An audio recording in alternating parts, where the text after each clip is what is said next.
Trump खुद को चालाक अगर समझ रहे हैं, अमेरिका को अगर खुद को ये समझ रहा है कि अभी भी वो सुपर पावर है, जो चाहे जैसा चाहे नियमों को तोड़ लेगा, शर्तों को मरोड़ लेगा, तो ईरान भी उससे कहीं ज़्यादा सचेत है, सतर्क है। बिल्कुल ईरान के लिए, ईरान के आप देखें आपकी इस बात का जवाब पिछले 48 घंटे में आप नोट करिए।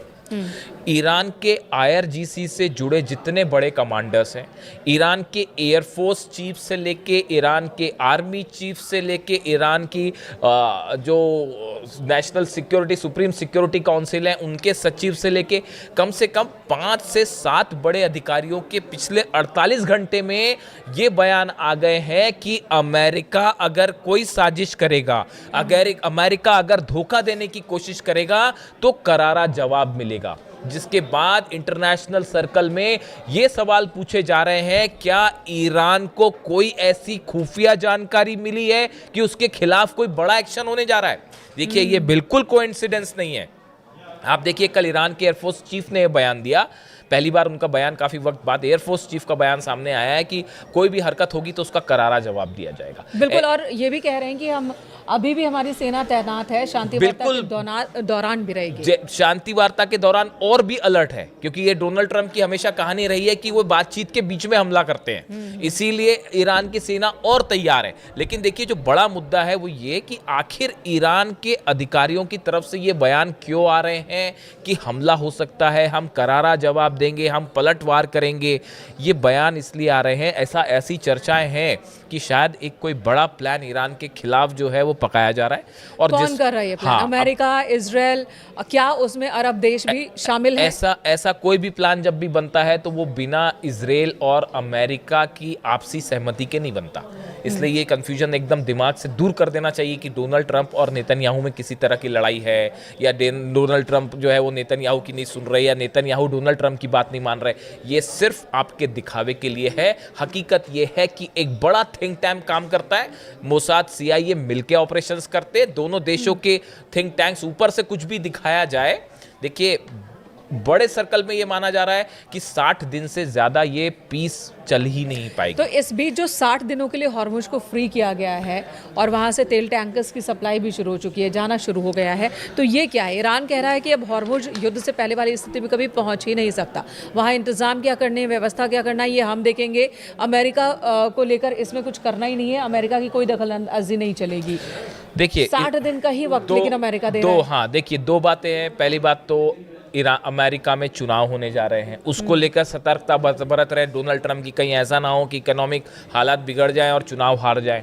दूसरी बात यह है, वर्ल्ड कप चल रहा है फुटबॉल का, उसको लेकर तमाम दबाव है कि वर्ल्ड कप हो जाए, अगर वॉर हो जाएगा तो कई टीम खेल नहीं पाएंगी। दूसरी चीज़ वो है।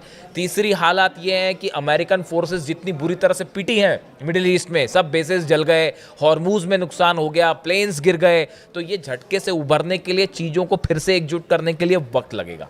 चौथी बात आप समझिए, अभी जो खबर आई है, ब्लैक सी में हमले किए हैं रूस ने और 3 जहाज़ों को ठोक दिया है। और आप देखिए, जो रूस का ऑयल है उसको पूरी कोशिश कर रहे हैं अमेरिका, यूरोप, यूक्रेन के जरिए कि रूस का ऑयल सप्लाई ना हो पाए। ऐसे हालात में इंटरनेशनल मार्केट में ऑयल की उपलब्धता बनी रहे, इसके लिए ईरान का ऑयल बाहर लाना जरूरी है। यानी ये एक हाथ दे एक हाथ ले वाला खेल चल रहा है, ये ज्यादा दिन नहीं चल पाएगा।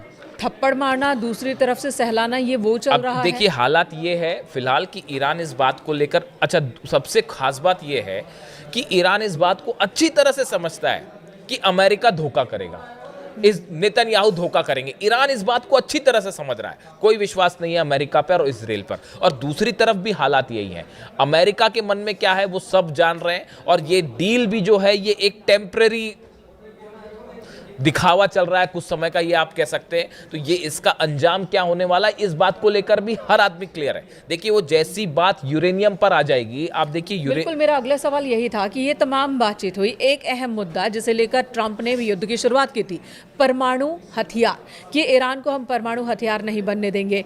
MOU के एक पॉइंट में है कि चलो हम हथियार नहीं बनाएंगे, लेकिन इनरिचमेंट रोकेंगे नहीं, ये ईरान का कहना है। अब ट्रंप कह रहे हैं कि हमारा इंस्पेक्टर होगा वहां पर, एक बार फिर तैनात होगा, और ईरान मना कर रहा है। देखिए, नहीं होने कहानी नहीं ये देंगे। है कि जो स्विट्जरलैंड में चर्चा हुई उसके बाद जेडी वेंस का बयान आया उपराष्ट्रपति का। उन्होंने कहा कि ईरान इस बात के लिए तैयार हो गया है कि आईएईए के इंस्पेक्टर्स ईरान जाएंगे और ईरान के जो न्यूक्लियर साइट्स है उसका इंस्पेक्शन होगा। ये बयान आया जेडी वेंस की तरफ से। उनको फौरन जवाब दिया ईरान के विदेश मंत्रालय के प्रवक्ता इस्माइल बघाई साहब ने। उन्होंने ये कहा इस तरह का कोई कमिटमेंट फिलहाल नहीं हुआ है कि स्विट्जरलैंड में इस तरह की कोई अभी बात नहीं हुई है कि आईएईए वहां जाएगा या नहीं जाएगा। ईरान ने कहा ये एक ऐसा फैसला है कि आईएईए के इंस्पेक्टर्स को इस्फहान, नतांज या फोर्दो में आने देना है या आने नहीं देना है, इसका फैसला ईरान की संसद से होगा। इसका फैसला ईरान की सुप्रीम नेशनल सिक्योरिटी काउंसिल में ये बात रखी जाएगी, उसके बाद ईरान फैसला लेगा। अभी इस बारे में कोई फैसला नहीं हुआ। यानी उन्होंने जेडी वेंस को साफ साफ उनके दावे को नकार दिया, झूठा बता दिया। अब देखिए हो क्या रहा है। एमओयू को लेकर जो भी बात अभी तक स्विट्जरलैंड में हुई है बड़ी सुपरफिशियल बात है कि एक अंडरस्टैंडिंग के तहत काम किया जाएगा। एक कमिटी बनाई जाएगी जो ये देखेगी कि डील सही दिशा में चल रही है या नहीं। एक आगे का रोड मैप तैयार किया जाएगा। ये देखा जाएगा कि लेबनान में किस तरह से जो है वो संघर्ष का अंत किया जा सकता है। बड़े ही ऊपरी लेवल पर फिलहाल ये चर्चाएं हैं। इसमें न्यूक्लियर मुद्दे पर, यूरेनियम पर तो कोई चर्चा ही नहीं हुई स्विट्जरलैंड में। ऐसे में जेडी वेंस का यह दावा करना कि ईरान ने अलाउ कर दिया है कि वहां पर आईएईए इंस्पेक्टर्स जाएंगे, ये पूरी तरह से गलत बात थी। और इसीलिए ईरान ने इसका जवाब दिया कि भैया अभी तो ये बात ही नहीं हुई है इस मुद्दे पर, आप क्यों कह रहे हैं कि जो है वो आईएईए पहुंच जाएगा।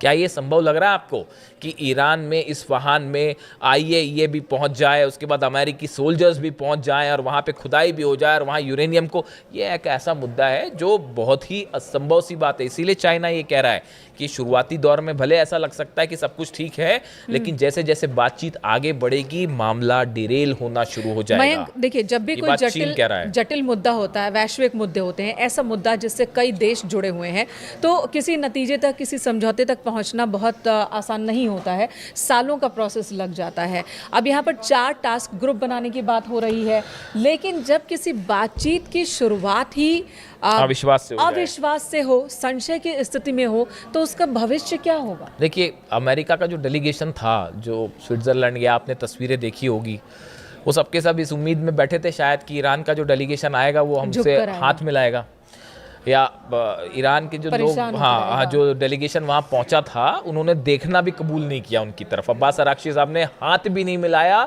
शहबाज शरीफ ये कोशिश करते रह गए कि किसी तरह से अब्बास अराक्ची जो है वो जेडी वेंस से हाथ मिला ले। अब्बास अराक्ची तुरंत मुड़े और वापस निकल लिए। दो ऐसा मुल्क जिन्हें आपस में भरोसा नहीं है, और बीच में मीडिएटर कौन है? पाकिस्तान, जिस पर किसी को भरोसा नहीं है। और देखिए कतर भी जो है, कतर के प्रधानमंत्री ने भी जेडी वेंस से हाथ नहीं मिलाया। यानी आप देखिए कितना बड़ा अविश्वास है अमेरिका को लेकर। इसीलिए अमेरिका में ये बात कही जा रही है कि अगर ये डील साइन हो गई, ये डील पे अगर बात आगे बढ़ जाती है, एमओयू डील में बदल जाता है, तो ये अमेरिका के इतिहास की सबसे बड़ी हार होगी और ये ईरान की अब तक की सबसे बड़ी जीत होगी। और अमेरिका को भी ये समझना चाहिए कि वक्त बदल गया है। सुपर पावर वाला जो उसका तमगा है, बहुत ज़्यादा दिनों तक सुरक्षा कवच की तरह काम करेगा नहीं। अमेरिका चाहेगा कि किसी तरह से ज़ोर ज़बरदस्ती या फिर कूटनीति तरीके से सामने वाले देश को फंसा दे, तो ईरान वो देश नहीं है।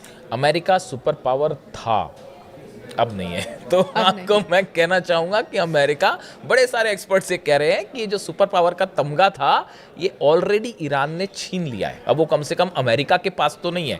जिस देश के अगर बेसिस उड़ जाते हो आप, जो है 18 बेसिस नहीं बचा पाए, आप अरब देशों को नहीं बचा पाए। ईरान की मिसाइल्स जो है वो धमाकेदार, आपके पेट्रियट और जो थाट सिस्टम है उसको तोड़ते हुए वहां पर गिरती रही।